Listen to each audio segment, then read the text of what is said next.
Hey, it's Michael, and welcome to another podcast episode. Before I get into today's episode, we wanted to make an offer to you. If you go to firmsconsulting.com, you will see a pop-up or you will see a place to add in your email address, or you can register on the Firms Consulting website. If you register onto that website, you get put into an exclusive list. And what you get in that exclusive list is samples of the content we have available to FC insiders. For example, you could get a sample episode of Competitive Strategy with Kevin Coyne. Kevin Coyne is an ex-McKinsey partner, former worldwide head of strategy, and he had served something like over 25 CEOs on a personal level on a one-to-one basis over his career. Kevin also has a program called How to Become a McKinsey Partner. It's the first time ever a McKinsey partner has gone on record talking about what is actually required to become a partner, and you'll find it's very different from what you think is required.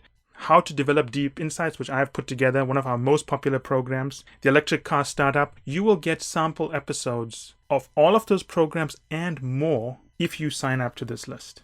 So, that said, I hope you enjoyed today's episode. Hello, Tom. How are you today? I'm good, Michael. How are you? I'm excellent. Must be pretty warm weather for you, right? Mm-hmm. It's nice. This is sort of full summer season. Full summer season. That's nice. Is there a lot of fruit trees where you are?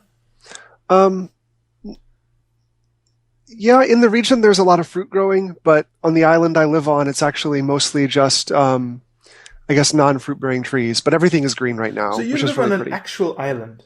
Yes. So you live in Rhode Island within an island? Yes. That's pretty amazing. Because Rhode Island is not an island, is it?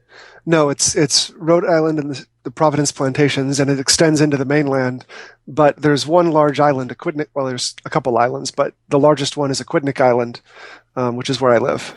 And what does it mean? Do you drive? There's a bridge and so on connecting it, right? There's no ferry ride, yeah.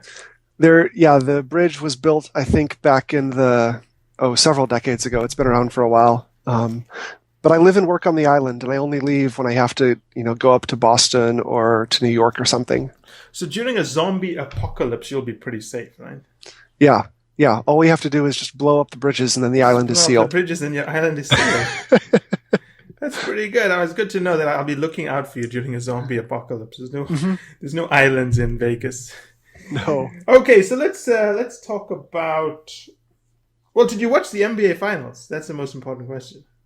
No, I didn't. Do you follow basketball? No, not That's really. More important. Well, then there's no point talking about it. Right? You don't like basketball. It just looks weird chasing a little ball around this tiny little net. It was a very good game. I mean, well, I wouldn't say you missed anything because you don't like it, but it was a pretty unbelievable final. So, what made it stand out? Did it end well? Was it a heated competition throughout? It stood out because, for a couple of reasons. One is the Cleveland Cavaliers came back from. You need to win the best of 7, right? So 4 out of 7. Okay. The Cleveland lost the first 3 games. Oh, wow. And then they came back to win the next final 4. Which has never happened before. Right, so that's got to be a huge upset. Also, LeBron James had promised that he's returning to Cleveland to bring them the championship. And he brought them the championship. Wow. And he's a pretty good guy. I mean, I know people don't like him, but he seems quite level-headed. So it was just an unbelievable game. Very exciting. And everyone expected the Warriors to, win the tournament because they'd won the most number of games ever in the regular season. Mm-hmm. But yeah, it was a good game. Well, you're not missing anything. You don't like basketball. It can be fun to watch. I always end up having some other thing to do. Yeah, it was a good game. I didn't watch it as well. I watched it on live blogging because I had work to do. Oh, nice. Just watching it on the New York Times live blog. It's kind of funny because the New York Times doesn't post the scores on the live blog. So you're wondering, what are they blogging? Where are the scores? What? So I don't know who's winning, actually. It's kind of funny. But anyway, So that was my Sunday evening. I was doing some work and I couldn't get a chance to go watch it, so I was watching it on the live blog. So anyway, let's talk about today's topic, right? Mm-hmm.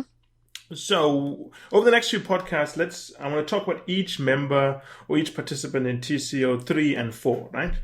Okay. Let's talk about Zack, who's in TCO 3. Mm-hmm. Now, Zack's participation in TCO 3 will only come out in about 4 or 5 days' time.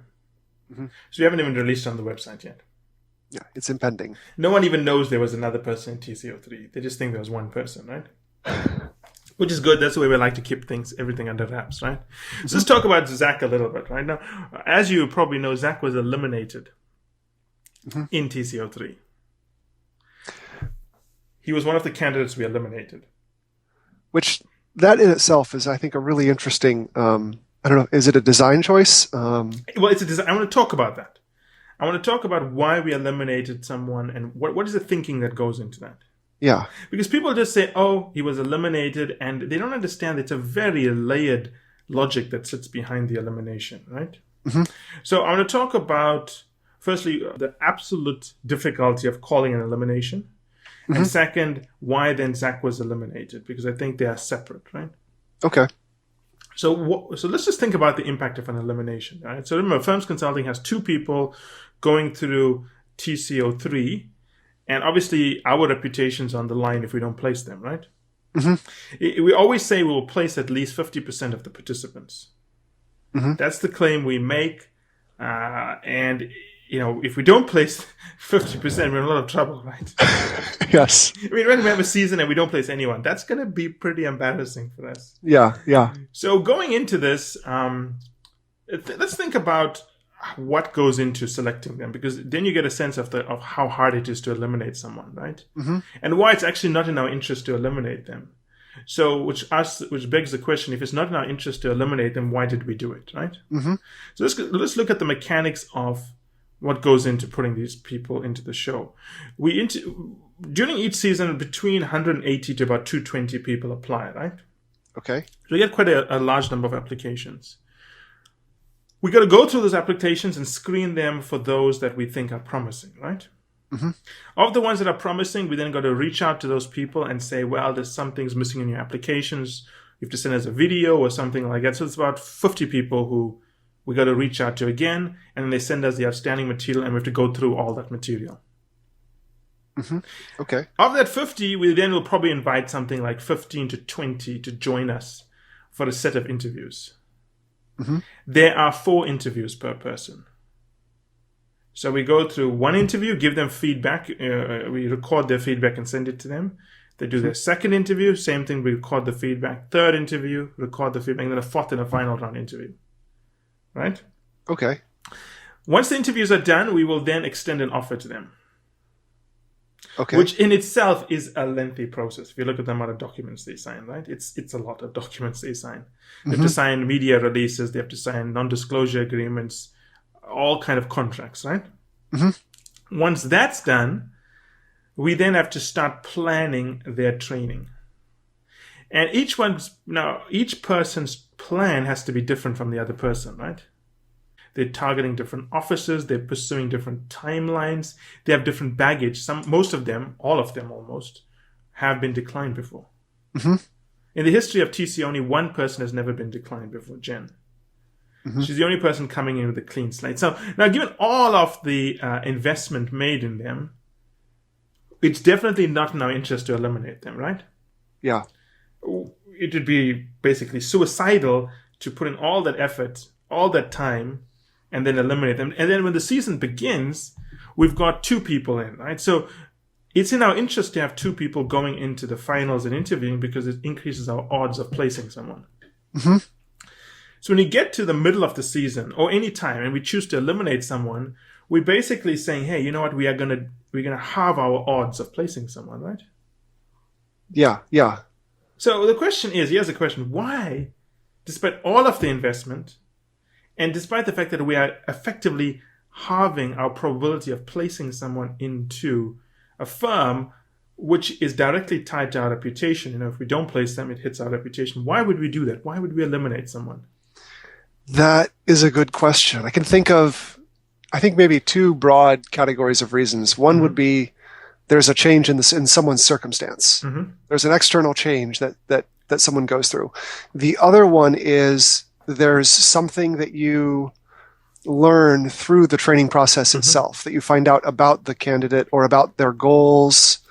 And I can see that in some circumstances, it may be a negative thing, but it may also not be a negative thing. It might be the right thing for that person to be eliminated. So I can see it playing out in a lot of different ways. But basically, either something outside the training happens that causes you to rethink it, or through the training you discover something. Yeah, I mean, basically, you're right. It may be positive and negative for the person, but it's definitely negative for us. Yeah, that's it's negative for us. We are taking a big hit when we do that. In purely financial terms, we're taking a big hit because we have less programming to show people. You have less videos to show people, right? Yeah. So, on a financial perspective, we suffer quite severely. But we don't even think about that. It's really our reputation that takes a hit here. Because the fact of the matter is that we've made all this investment, the person goes, we have a lower probability of meeting our targets of placing at least 50% of the people. And financially, we also take a hit here, right? And the question is, why do we do that? Despite all the negatives we face. It's a simple thing. I'm going to point it out to you. Are you familiar with Sir Alex Ferguson? The name sounds familiar, but... So Alex Ferguson is ranked as is arguably the greatest manager in British Premiership football. He was the manager of Manchester United. Oh, okay. Now, I'm a big fan of football and Alex Ferguson, right? And you should read the Harvard Business Review article/interview that was done with... I think it was October 2013 issue of the Harvard Business Review. He lays out his principles of leadership, right? Okay. Now, one of his principles, and I'm going to recall stuff from memory here, so I may get some details incorrect, is he says, I think it's principle number 3 or 4, is never ever cede control. Never ever cede control. And I'll tell you why you never cede control. It's a couple of reasons. One, he says that if you have the players determining tactics, what game plan is going to be put out there, the team's going to suffer because every player is doing what benefits themselves. They're not doing what benefits the team. They know that if things get too bad, they can always be bought out. Yeah. So if you let a player dictate tactics, discipline, strategy, and so on, you have a situation whereby everyone's maximizing their income, but they're not maximizing the team's performance. Okay. Yeah. Everyone's looking out for themselves. Everyone's looking out for themselves because they're going to be traded, and they know that, right? Yeah. So he says that you need to very quickly respond to situations whereby control may be lost, right? And why does control matter? Because if one person steps out of line and others see that nothing happens, others step out of line. Right. Yeah, you realize it's allowed. You realize it's allowed. Worse, the problem we have, and it's the same problem in football, if a young kid sees someone misbehaving, what do they think is normal for them to do? Misbehave. If they see a guy kicking someone in the face and earning a £8 million bonus, what are they going to do on the football field? They're going to start kicking people in the face. I'm not saying anyone from Manchester United ever did that, but he quotes two specific incidents. He said that I think it was 2005, when the captain, then Roy Keane, publicly criticized his teammates, immediately terminated the contract. Wow. Because then everyone thinks it's normal to do this.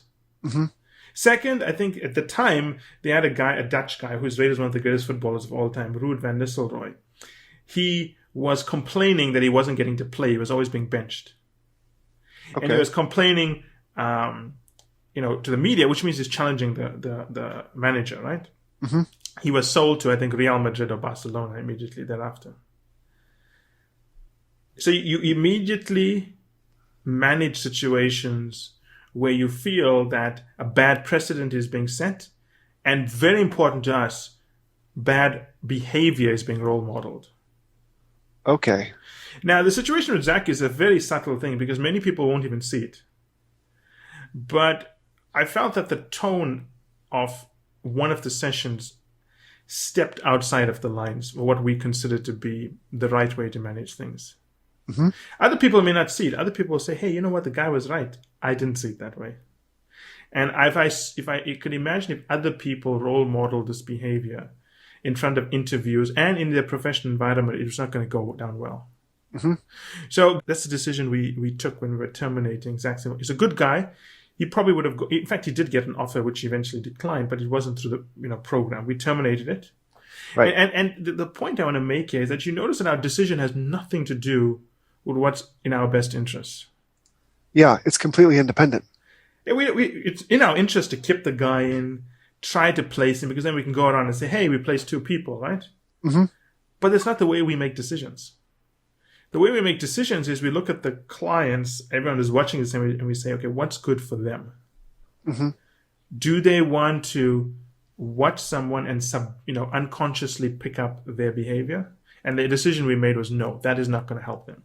And so to be clear, when you're thinking about acting in the client's best interest, you're talking about the people who are watching these videos, Exactly. the people who are watching and learning. Yeah. Yeah, because, we got people writing us all the time saying they watched this, they did the same thing. And I'm always conscious of the behavior we are encouraging them to have, right? Mm-hmm. And if someone watches something and they don't see me responding to it, they think the behavior is normal. Right. And then they start modeling it themselves. Yep. Exactly. So when we make these decisions, they are tough decisions to make. Mm-hmm. But they are actually easy to make. Easy to make because it's on an objective basis? Easy to make because it sticks to our values. Right. If it's a breach of our values, and immediately it's going to stop. Mm-hmm. It's never about, okay, is it going to hurt us?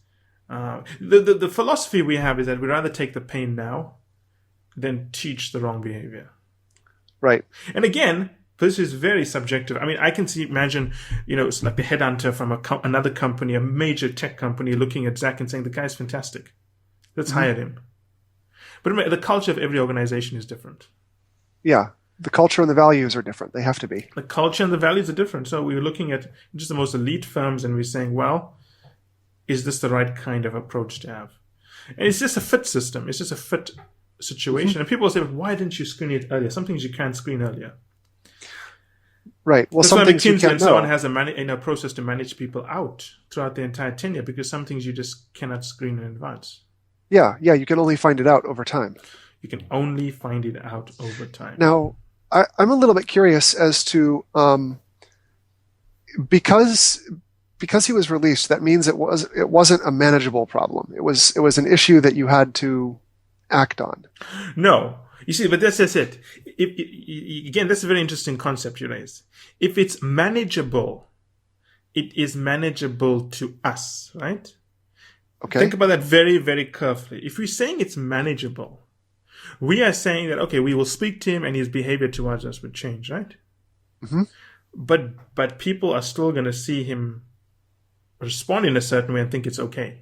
Okay. So my concept of manageable, like I just used it, was it wasn't big enough. It's more, I think, it's more, I would say, serious than that. Okay. When people say something is manageable, they're really being selfish, I think. They are looking at simply the cost to themselves. And they're saying, well, it's manageable. It's not going to impact us. We don't really worry about clients, right? It's like, for example, when a company decides to sell defective parts in a car. Mm-hmm. They sit down and legal says, you know what, this is manageable. We've got the cash in and we think we can get a settlement. So let's do it. Okay. That's manageable, that makes right? sense. Yeah. But it's wrong. Mm-hmm. Isn't it? You should not be selling defective parts to customers. Yeah, I'm thinking about all the airbags that are out there right now. Yeah, manageable is the wrong way to look at this. It's not about whether it's manageable. It's happened. You can't take it back. Okay. And if you really want to put customers first, you have to take the hit. It doesn't matter whether it's irrelevant whether it's manageable. It's happened. You can't erase it. Okay. You have to fix it. And fixing it means you have to release it. Okay. Yeah. Manageable is, I think, if I had to be very, specific, right, the issue of being manageable, or what, the business term for that is a cost-benefit analysis, right? You do a cost-benefit analysis to see if it's manageable. Right. That leads to some of the worst decisions in business. Huh. Just because just because the cost-benefit analysis says you will benefit but you're going to hurt a lot of people is the wrong reason to do it. For me, it's a values-based decision. It doesn't matter whether you can come out of this successfully. Okay. And we could have kept him in the program. I'm sure he would have done very well. But again, many companies looking at this will say he's fine, and that's great. But to us, we just said, nope, that is not the behavior we want our clients to mimic. Yeah. And it was a very simple decision, a very expensive decision, obviously, and a very costly decision to us. But in a cost-benefit basis, we lose very badly on that decision. But on the long term, if you take the long-term view, we win quite spectacularly there.